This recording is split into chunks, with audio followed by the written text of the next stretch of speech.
पर ओढ़ के बाहर चली गई। 12 बजे जब मैं उसके कमरे में गई तो वो बैठा हुआ था, मुझे बड़े गुस्से से देख रहा था। मैंने कहा गुड मॉर्निंग, नींद पूरी हो गई तुम्हारी? कहने लगा एक बार मेरी रस्सी खोलो फिर तुम्हें बताऊंगा। मैंने कहा अभी के अभी खोल दूंगी, अगर तुम अपने आप को बदल लो तो। बिना इंजेक्शन और हैवी डोजेस के भी तुम्हें नींद आ सकती है। तुम जो कुछ कर रहे हो जानबूझ के कर रहे हो, क्यों कर रहे हो ये मैं नहीं जानती। अच्छे खासे समझदार हो, दिमाग पे अगर जोर दो तो बहुत सी ऐसी बातों का भी इल्म हो जाता है जो कुछ देर बाद होने वाली होती हैं। तो फिर इतनी बड़ी हकीकत को तस्लीम करने से क्यों डरते हो? जो दुनिया में आया है उसे जाना है। कहने लगा एक बार, सिर्फ एक बार मेरी रस्सी खुलने दो। जिस दिन मेरी रस्सी खुल गई ना, याद रखना उस दिन तुम्हें इतनी दूर लेके जाऊंगा कि सूरज देखने को भी तरसोगी। बहुत बुरा पेश आऊंगा तुम्हारे साथ। तुम खामखा मुझसे दुश्मनी ले रही हो, और मुझसे दुश्मनी लेने का अंजाम शायद तुम जानती नहीं हो।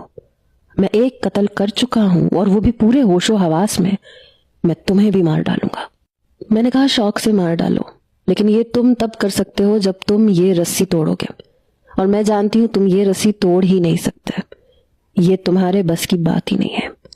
वो अपने हाथ पूरी तरह से खींचने लगा, अपनी रस्सी को खोलने की कोशिश कर रहा था। उसके हाथ जख्मी हो चुके थे। कभी कभी मुझे उसकी हालत पे तरस आता था। जख्मी हाथों को वो बुरी तरह से खींच रहा था जैसे रस्सी तोड़ देगा, लेकिन वो बहुत मोटी रस्सी थी, इतना आसान नहीं था उसको तोड़ना। वो कहने लगा बस आज की रात है तुम्हारे पास, आज की रात अपने घर पे गुजार लो, कल की रात तुम मेरे साथ गुजारोगी। तुमने मुझे चैलेंज किया है, और हमजा मर जाएगा लेकिन अपनी बात से 1 इंच भी पीछे नहीं हटेगा। आज की रात है, कल की रात मैं ऐश करूंगा। पता नहीं क्यों मुझे उसकी बात सुन के कुछ खौफ महसूस हुआ था। मैंने कहा तुम खामखा मुझे अपना दुश्मन समझ रहे हो। कहने लगा शट अप, मेरे जख्मों पे मरहम लगाने की जरूरत नहीं है। जानबूझ के ये जाहिर करने की कोशिश मत करो कि तुम्हें मेरा एहसास है। कमरे से बाहर निकल जाओ अभी के अभी, वरना मैं पूरे हॉस्पिटल को सर पे उठा लूंगा। पता नहीं क्यों मैं डर गई, इसलिए मैं कमरे से बाहर चली गई। उसके बाद मैंने नोट किया कि वो बिल्कुल चुप था। ना वो मेडिसिन के लिए चिल्लाया, ना उसने कोई शोर शराबा किया। रात तक उसने किसी से कुछ कहा ही नहीं, ना कोई तमाशा किया। डॉक्टर मुनीर भी हैरान थे कि बिना मेडिसिन और इंजेक्शन के वो बिल्कुल कंट्रोल में था। रात को मैं अपने फ्लैट में आ गई।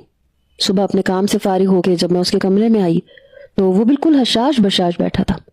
मुझे देख के मुस्कुराने लगा। मैंने कहा आज तो जनाब का मूड काफी ठीक है।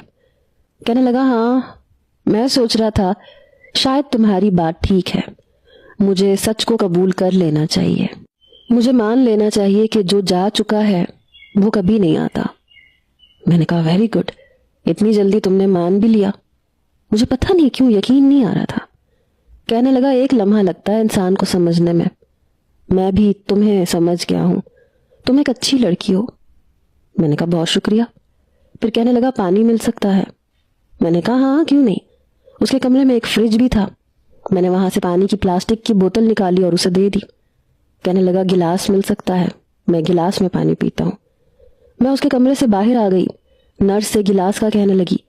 उसने शीशे का एक गिलास मुझे ला के दे दिया। मैंने वो ला के उसे पकड़ा दिया।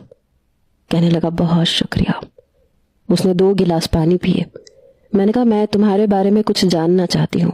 कहने लगा हाँ बताऊंगा, लेकिन अभी नहीं। मैंने कहा अपने वालिद से मिलना चाहते हो? वो तुमसे मिलना चाहते हैं। कहने लगा हाँ मिल लूंगा, लेकिन अभी नहीं। फिर मुझसे इधर उधर की बातें करने लगा। मैं कौन हूँ, कहाँ से आई हूँ, बिल्कुल एक नॉर्मल इंसान की तरह। मैंने कहा सच बताओ तुम पागल नहीं हो ना, जानबूझ के ऐसा करते हो? मेरी इस बात का उसने कोई जवाब नहीं दिया।